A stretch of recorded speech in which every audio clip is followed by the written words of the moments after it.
مولوي امیر خان متقي د روسیې د بهرنیو چارو وزیر سرګی لاوروف سره ټلیفوني خبرو کې له رسمیت پیژندنې وروسته د سیاسي او اقتصادي اړیکو پر پراخولو او سیمه ییزو موضوعاتو بحث کړی.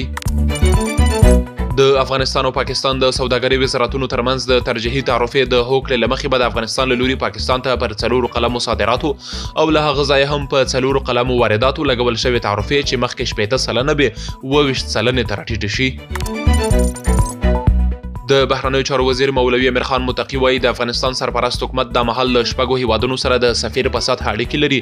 او په وینا یې سکهال 4 نور هیوادونو المان، ناروې، هند او اندونیزیا ته هم ډیپلوماټان استول شوي دي. د هرات ځایي مسؤلین وایي تېره میاشت د اسلام کلا بندر له لارې 211,000 کډوال هیواد ته راستانه شوي چې د لومړنیو بشري مرستو چمتو کولو سربیره 640,000 کډوال خپلو سیمو ته هم په وړیا ډول انتقال شوي. راپورونه وایي نامعلومو وسلوالو پرون راهیسې په جنوبي وزیرستان کې له ډرون الوتکو په استفادې د پوځ پر پوستو بریدونه کړي چې د یو افسر په ګډون 3 پاکستاني پوځیان وژل شوي او 9 نور ټپیان دي. د ایران ولسمشر مسعود پزشکیان او د اسرایلو دفاع وزیر اسرائیل کاتس په تازه څرګندونو کې د جګړې چمتووالی ښودلی او ټینګار کړی چې که اړتیا پیښه شوه په یو بل به بیا ځلې بریدونه وکړي.